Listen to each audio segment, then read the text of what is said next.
ये 5 राज अगर आपको पता हो तो बिल्कुल हलवाई की दुकान जैसी खस्ता रसीली बालूशाही आप खुद अकेले घर पे बना सकते हो। 5 राज कौन से? पहले तो मैदा, पानी, घी, इसका सही मेजरमेंट, डो लगाने का सही तरीका, बालूशाही को शेप देने का सही तरीका, चाशनी बनाने का सही तरीका और बालूशाही को चाशनी में कितनी देर रखा जाता है उसका सही टाइमिंग। इन 5 बातों का मेल जो अगर आप सही से बिठा लेते हो तो रिजल्ट आपको बिल्कुल ऐसा ही मिलेगा। तो आइए देखते हैं। तो पहला राज है मैदा, पानी और घी का सही मेजरमेंट। एक बोल मैंने लिया है जिसके अंदर ले रही हूँ मेजरिंग कप से नापकर 2 कप जितना मैदा। कोई भी कटोरी या ग्लास सेट कर लीजिए, उसी से आप सारे मेजरमेंट्स कर पाएंगे। इसके लिए आपको ग्राम के मेजरमेंट पर जाने की कोई ज़रूरत नहीं है। 2 कप मैदा लेवल करके डाल दिया। 1 चुटकी जितना ही सिर्फ हम इसमें नमक ऐड करेंगे। ये है बेकिंग सोडा जो अक्सर हम पकोड़े भजिया बनाने में यूज़ करते हैं। ये 1/4 टीस्पून जितना ऐड करना है। हलवाई जब दुकानों में बालूशाही बनाते हैं तो उसमें थोड़े से दही का उपयोग करते हैं, तो हम यहाँ दही ले रहे हैं। दही फ्रेश हो, खट्टा ना हो, इस बात का आप ध्यान रखें। 2 टीस्पून जितना, 2 छोटे चम्मच जितना ही दही यूज़ करना है। सिंपल रेशियो है, 1 कप मैदा की बालूशाही बना रहे 1 चम्मच दही। 2 कप हमने लिया है इसलिए 2 चम्मच दही। इन चीज़ों को पहले हम थोड़ा मिक्स कर लेते हैं। अब बालूशाही में खस्ता बनाए इसके लिए ज़रूरी है घी, और घी की मात्रा ध्यान से लीजिएगा। 2 कप मैदा के लिए आधा कप घी, वो भी मेल्ट करके ही आपको लेना है। आधे कप से 1-2 चम्मच आप कम भी लेते हो तो चलेगा। और मेजरिंग कप से नापकर ही आधा कप जितना मैंने नॉर्मल पानी लिया है। गरम वगैरह करने की ज़रूरत नहीं, लेकिन पानी डालने से पहले घी को पूरे मैदा के अंदर हम मिक्स कर लेते हैं। ध्यान से देखिए, घी की वजह से ही ये काफ़ी हद तक गीला हो जाता है, इसलिए इस डो को लगाने में पानी बहुत कम यूज़ करना पड़ेगा। मैंने आपको आधा कप पानी लेने के लिए कहा है, लेकिन फिर भी आप पूरा पानी एक साथ नहीं डालेंगे। हम अंदाज लेते हुए इस पानी को यूज़ करेंगे। थोड़ा सा पानी डालने के बाद जस्ट हाथों से इसको मिक्स करना है, या तो आप चम्मच ले और इसे सिर्फ हमें जोड़ना है। रोटी के डो जैसा गूंद गूंद के बिल्कुल स्मूथ नहीं करना। अब है हमारा दूसरा राज, बालूशाही का डो कैसा होता है। पहली बात, ये डो सख्त बिल्कुल नहीं होता। इसे गूंथ के सॉफ्ट करने की आपको कोई ज़रूरत नहीं है, सिर्फ जोड़ के रखना है। बालूशाही का डो अगर आपने हार्ड लगाया तो बालूशाही भी सख्त बनेगी। ज़रूरत से ज़्यादा सॉफ्ट लगाया तो उसको फ्लेकीनेस नहीं आएगा, अपने अंदर वो ऑयल सोक कर लेगी और पकाने में भी ज़्यादा समय लगेगा। इसलिए डो की कंसिस्टेंसी सेमी सॉफ्ट ही रहनी चाहिए। तो देखिए, टोटल हमने यहाँ पे जो पानी यूज़ किया है, आधा कप मैंने लिया था, इसमें से 2 टेबलस्पून जितना पानी बचा हुआ है। अब इसे ढककर हम 10-15 मिनट के लिए रेस्ट पर छोड़ते हैं, जब तक चाशनी बनाने की तैयारी करते हैं। चाशनी बनाने के लिए मैंने यहाँ पर एक फ्राई पैन ले लिया है, लेकिन मैं आपको सजेस्ट करूँगी कि आप कोई ऊंचा पतीला लीजिए या तो सॉस पैन का यूज़ कीजिएगा। 2 कप हमने यहाँ पे चीनी ली है। बाद में थोड़ी सी चाशनी ज़्यादा बच गई थी, तो आप 1.5 कप चीनी का यूज़ यहाँ पे कर सकते हो। और 1 कप मैंने यहाँ पे पानी डाल दिया है, या तो इतना पानी डालना है कि चीनी पानी में अच्छे से डूब जाए। अब हम इसे गैस के ऊपर रखेंगे और धीमी आंच पर इस चीनी को पहले हम पिघला लेंगे, क्योंकि अगर आपने आंच को तेज रखा तो चीनी पूरी मेल्ट होने से पहले ही कहीं इसकी चाशनी ना बन जाए। इसीलिए लो फ्लेम के ऊपर चीनी को पहले घुल जाने दीजिए। फ्लेवर के लिए मैं इसमें इलायची डाल रही हूँ, लेकिन दरदरी कुटी हुई। यहाँ आप देख सकते हो चीनी पूरी तरीके से मेल्ट हो चुकी है और हल्की हल्की सी उबल भी रही है। और यहीं पे आती है हमारी अगली टिप कि इसके लिए चाशनी कैसे बनाई जाती है।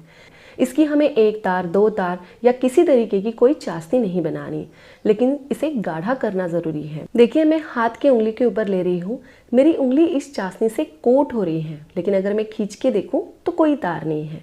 ऐसे नहीं कि बिल्कुल उंगली से पूरी बह गई है ना। कोटिंग कंसिस्टेंसी है इसकी, हल्का गाढ़ापन इसमें है, लेकिन कोई तार नहीं है। तो बस यही तक आपने चाशनी को पकाना है और गैस को हम बंद कर देंगे। अब मैं इसमें डाल रही हूँ 4-5 बूंदे नींबू की। नींबू ये काम करेगा कि चाशनी को क्रिस्टलाइज नहीं होने देगा। मतलब कई बार बालूशाही के ऊपर चाशनी जाके सफ़ेद सफ़ेद सी जम जाती है ना, वैसा इस केस में नहीं होगा। अब आप चाहे तो बिना कलर के भी बालूशाही बना सकते हैं, लेकिन अक्सर जब त्योहारों का सीज़न होता है, हलवाइयों की दुकान पर भी थोड़े कलर का यूज़ होता है। ऑप्शनल है, और अगर आप नेचुरल वे से जाना चाहते हैं तो आप इसमें केसर के धागे भी यूज़ कर सकते हैं। मैंने यहाँ पे थोड़ा सा ऑरेंज फूड कलर यूज़ कर लिया है और हमारी ये चाशनी रेडी है। इसे ढककर ही रखना है ताकि ये गरम की गरम रहे। अब बालूशाही के डो को सेट होकर लगभग 10-15 मिनट बीत चुके हैं। हम इसे चेक कर लेते हैं। देखिए, परफेक्ट सेट है और सेमी सॉफ्ट भी है। अब बस इस डो को थोड़ा सा खींचना है और एक दूसरे के ऊपर रखना है। ये हम क्या कर रहे हैं, इसको तोड़ तोड़ के एक के ऊपर एक रखते जा रहे हैं, तो हल्की सी लेयर इसके अंदर अपने आप से बनती जाएंगी। अभी आप चाहे तो इसके इक्वल हिस्से कर ले, या आपको अंदाज़ा है तो छोटे छोटे से बॉल्स बनाकर हाथ पर इसको शेप देना है। और यही है हमारा अगला पॉइंट कि बालूशाही को बिल्कुल फ्लेकीनेस आए, उसका शेप बिल्कुल प्रॉपर आए, ये कैसे करना है। देखिए मैं जिस तरीके से घुमा रही हूँ, बिल्कुल स्लो मैं आपको दिखा रही हूँ। देखिए कैसे इसमें कर्व्स अपने आप से आ रहे हैं। दबा के सिर्फ गोल घुमाना है। लड्डू कैसे हम थोड़े से ऊपर ऊपर बांधते हैं ना हल्के हाथों, वैसे नहीं बनाना है। थोड़ा दबा के उसको ऐसे रोल करो। और जब ये बन जाए, हल्का सा इसको फ्लैट करके उंगली से अच्छा खासा बड़ा छेद इसमें करना है, क्योंकि ये फूलेगी। फूलने के बाद ये छेद बिल्कुल ही छोटा हो जाता है, इसलिए शुरू में थोड़ा बड़ा कीजिए, तब फ्राई होने के बाद ये अपने प्रॉपर साइज में आ जाएगा। थोड़ा नज़दीक से मैं आपको टेक्सचर दिखा दूं। ये देखिए काफ़ी रेशे इसके ऊपर आपको दिखेंगे। यही रेशे जब हम इसे फ्राई करेंगे ना तो खुल जाते हैं और बहुत खस्ता और फ्लेकी बालूशाही बनके तैयार होती है। शुरू में 4-5 पीस आप बना लीजिए और तलना शुरू कर दीजिए। जब तक एक बैच आप तलेंगे, दूसरी बैच की बालूशाही आप बना लीजिएगा। हमारा अगला राज है कि बालूशाही को परफेक्ट कैसे तला जाता है। इसके लिए मैंने तेल लिया है, लेकिन तेल को ज़्यादा गर्म आपने नहीं करना है। हल्के हल्के से बबल्स आ रहे हैं। अब आप एक एक करके ये बालूशाही इसके अंदर डाल दीजिए। अभी बालूशाही को छूना नहीं है, बिल्कुल स्लो फ्लेम रखनी है और आराम आराम से उसको तलने देना है। क्योंकि देखिए बालूशाही काफ़ी मोटी है, थिकनेस उसकी ज़्यादा है, ऊपर से उसका डो थोड़ा सा सॉफ्ट होता है। अगर तलने की जल्दबाजी की तो ये अंदर से कच्ची रह जाएगी और खाते टाइम आपको बिल्कुल गीली गीली फील होगी। ये ज़रूर याद रखिए। थोड़ी देर बाद आप देखेंगे कि ये खुद अभी तैर के ऊपर आ गई है। तब हम इसे हल्के हाथों से टर्न कर देंगे। 7-8 मिनट लगेंगे। जब ये ऊपर आ जाएगी तब आप पलट दीजिएगा। बालूशाही का डो हमने बिल्कुल सही से लगाया है दोस्तों। अगर ये ज़रा भी गलत होता तो ये तेल में इसी वक्त बिखर जाती।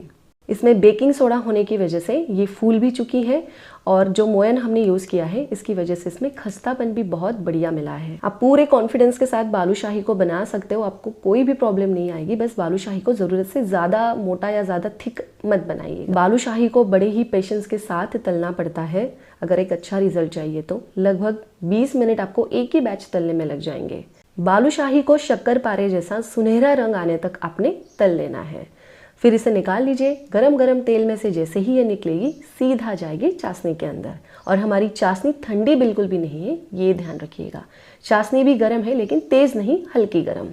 और यहाँ देखिए जैसे ही मैंने बालूशाही डाली, बबलिंग हो रही है, मतलब बिल्कुल चाशनी को एब्जॉर्ब कर रही है ये। ऊपर से ऐसे चाशनी आप इसके ऊपर डालते भी रहो। और इसीलिए मैंने आपको कहा था शुरू में कि आप अगर सॉस पैन ले रहे हो ना, तो आपको चाशनी ऊपर से डालने की ज़रूरत नहीं पड़ेगी, ये डूब जाएगी चाशनी के अंदर। पलटने की भी फिर ज़रूरत नहीं पड़ती है। मुझे इसको पलटना भी पड़ा फिर से। खैर हो गया, चाशनी इसके अंदर जा चुकी है। हमारा नेक्स्ट पॉइंट है कि इसको चाशनी में कितनी देर रखा जाता है। केवल 2-2.5 मिनट तक ही आप इसको चाशनी में रखेंगे, क्योंकि हमने इसको इतना बढ़िया खस्ता किया है। चाशनी की वजह से कहीं ये सारा खस्तापन नरम ना पड़ जाए। चाशनी के अंदर से निकाल कर इसको रखिए आप एक छन्नी के अंदर, ताकि एक्स्ट्रा सिरप नीचे निकल जाए। और देखिए कलर भी बहुत शानदार है, दिख भी बहुत अच्छी रही है। तोड़ के भी दिखाऊंगी, बढ़िया रसीली मिलेगी आपको। बस थोड़ी सी चीज़ें, थोड़ा सा सही नाप और जो 5 बातें मैंने आपको बताई ना, उसका मेल जोल बस सही से बिठा लो आप, और ऐसी बढ़िया बालूशाही आप बना लोगे कि कभी भी बाहर से खरीदना नहीं चाहोगे। ये हमारी खस्ता बालूशाही खाने के लिए तैयार है। आप इसे एक डिब्बे में रख सकते हो जब ये कम्प्लीटली ठंडी हो जाए, और आप इसे पूरे 15 दिन तक खा सकते हो। तो आप लोगों को हमारी आज की ये रेसिपी कैसी लगी, हमें कमेंट करके ज़रूर बताइएगा। मिलते हैं नेक्स्ट रेसिपी में, तब तक के लिए बाय बाय।